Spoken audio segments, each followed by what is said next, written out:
Hello everybody, welcome back to my workshop, welcome back to my garage.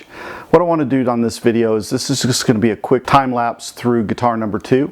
I know I've been focusing a lot on guitar number 1 with the builds and the video, but this one's going to be with guitar number 2, showing you where I'm at with the process and catching you up to where I'm at. For the body, pretty much all the routing is done on the body. I've got the neck pocket, as you can see, as well as the pickup routes, control holes, control cavity, and jack.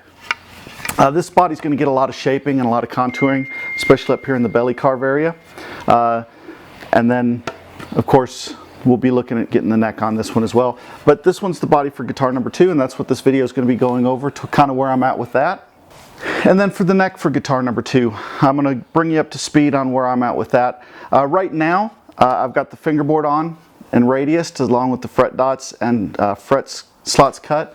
I don't have the peg head veneer on this yet or the tuner holes drilled, but that will be coming. I have not faceted the back of this yet, but I think that's going to be in this video, so you'll get to see part of that. But basically the neck is going to get carved, and then I'll be to the same point on both guitars, and then I can start moving forward again with getting the necks glued in and going from there. So thank you very much for tuning in. Let's get rolling. All right, here what I'm doing is just taking the neck pocket template, and I'm going to attach it to the body using super glue and masking tape. And then once I get that template on, I'll take it to the drill press and use a Forstner bit to take out a lot of that material in the neck pocket.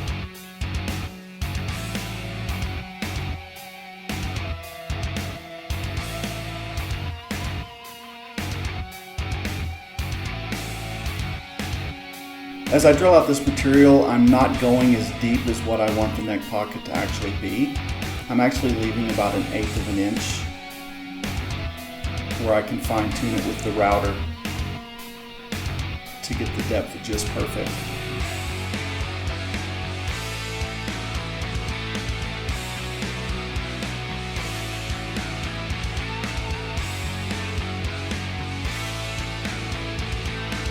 Here I am just routing out the neck pocket. I've already made a couple passes with the template on, and then I had to remove the template because my router bit wasn't long enough to go through all the way down to the correct depth with the template on.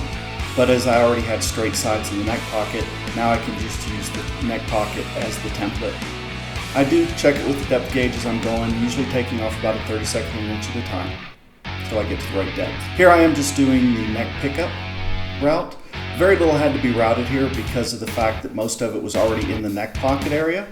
So I just have to route out the ends of the pickup and the ears for where the pickup adjustments go in. I've marked the location for the bridge pickup, and right now I'm just again using a Forstner bit to take out a lot of the material to cut down on the amount of routing that I have to do.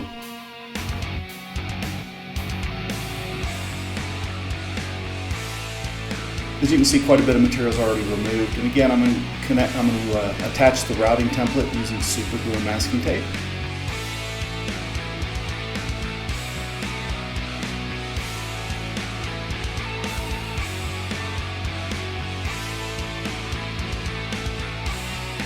And then making several passes with the router. I'll continue to route and make shallow passes, again of about 1/32nd to 1/16th of an inch at a time until I get the depth I want on the pickup cavity.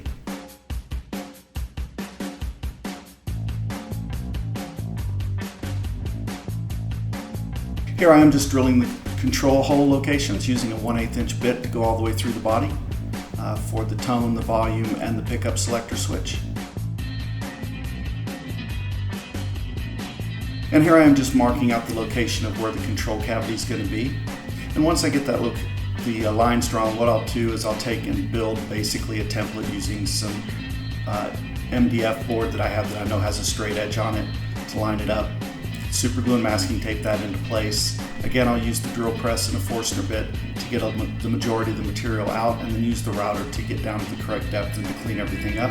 Unfortunately, my camera died shortly after this, so I was unable to get that footage in the video, but it is in the video for the guitar number 1 that I built, and it's the exact same process.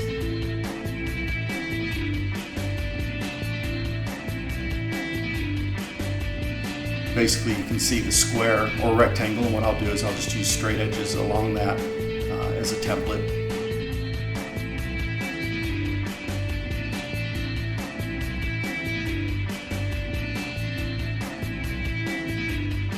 And here I am just routing out the material with the Forstner bit to get the majority of the material out.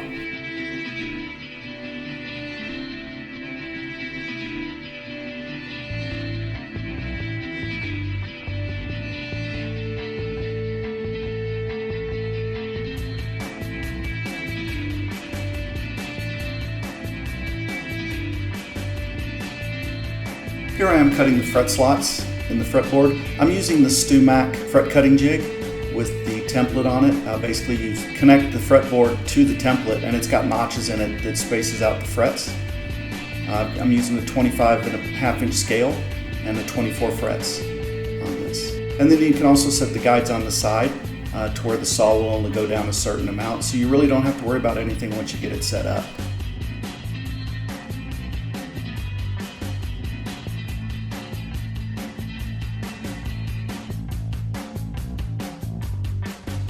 And then once you're done, just remove the fretboard from the template.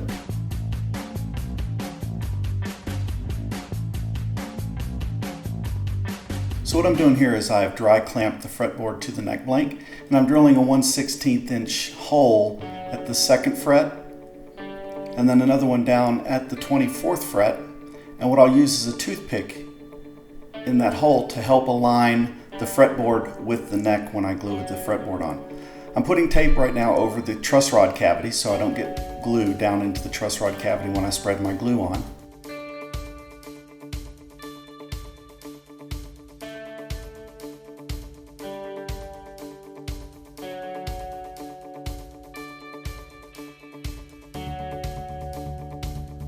And just putting the glue on. You want to make sure you got enough glue to get good coverage, but you don't want to have a ton in there because you're just going to make a mess with a bunch of squeeze out.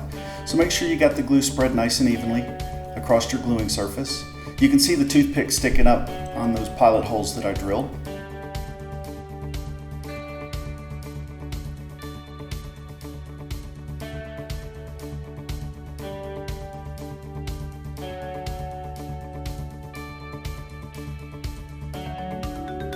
So once I've got the glue spread on, I'll go ahead and remove the tape and then install the fretboard.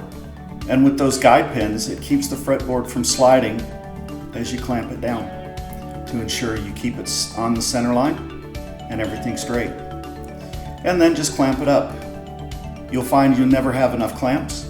I clamp along both sides, usually about 1 inch to 2 inches apart on the clamps. And I'll let that set for 24 hours. After that, I go ahead and put it on the sanding. I start radiusing the fretboard. What I'm using is a fretboard radius block from Maximum Guitars. They do a long one that actually is the whole length of the fretboard, so it helps to give a smoother and straighter fretboard. I started with 80 grit and went down through to the 320.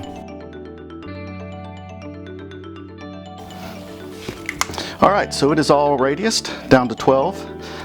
Did the sanding with down to 320, and then after I do the inlays, I'll hit it again, and then I'm going to polish both fretboards on this one and the other one up to like 1200, just to get a nice polish on the fretboards before I put any finish on them.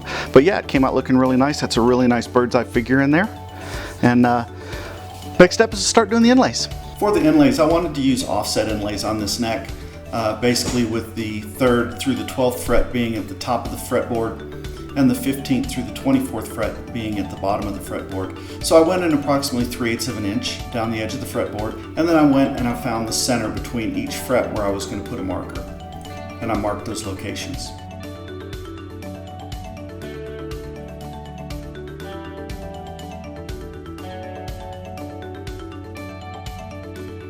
Once I located this, I went to my drill press using my 1/4 inch Forstner bit and drilled the holes for the inlays.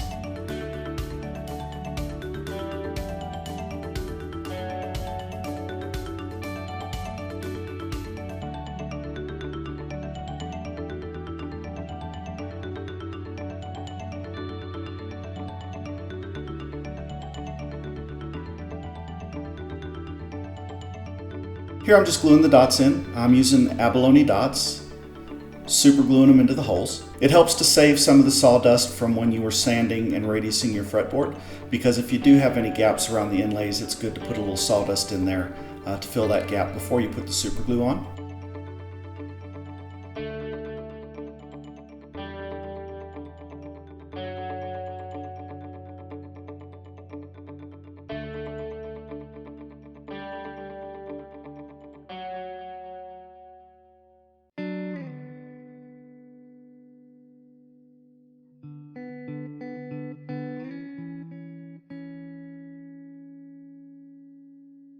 After the glue dried, I just took a file and filed down the inlay to be level with the top of the fretboard. Once that's done, I'll also go across the radius block as well, just to smooth everything out and make sure everything's level and smooth.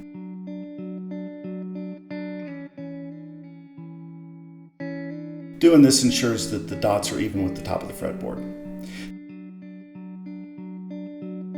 Here I am starting to radius the neck. Basically what you do is you mark out facets on the neck from the center line, halfway between the center line and the edge of the neck, and then the edge of the neck and the bottom of the fretboard. Draw lines there and connect that, and that's what I'm doing here with this first facet. And then for your second facet will be from the center of that first facet that I've just cut to the center of the neck, and also from the center of that facet that I just cut to the bottom of the fretboard. So basically what you're doing is you're making 6 facets on the neck, 3 on each side. As you do this, it actually rounds the neck over pretty much all by itself. Here I am cutting in the second facet, which is from the center line of the neck to the center of the first facet that I cut. I'm using a Shinto rasp, great for removing a lot of material very quickly.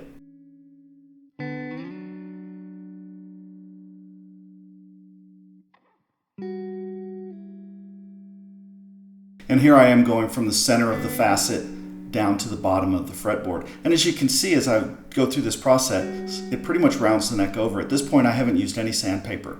It's all been with the files and the rasp.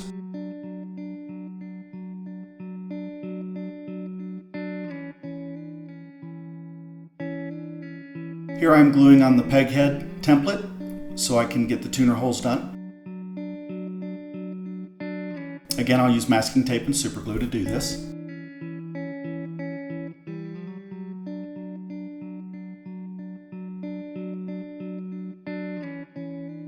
And then I drill a 1/8 inch hole all the way through as a guide hole for each of the tuner locations.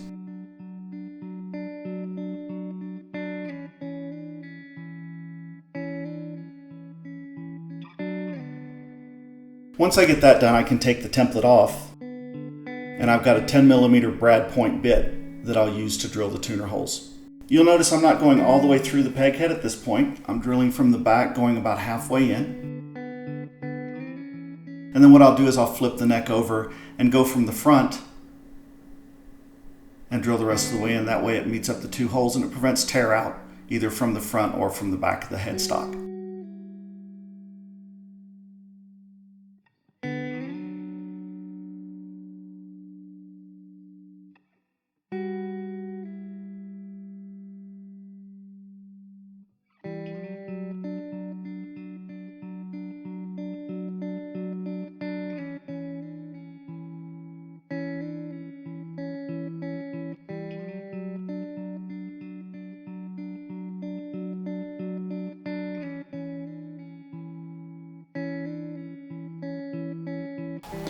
All right, well that's going to be it for this video.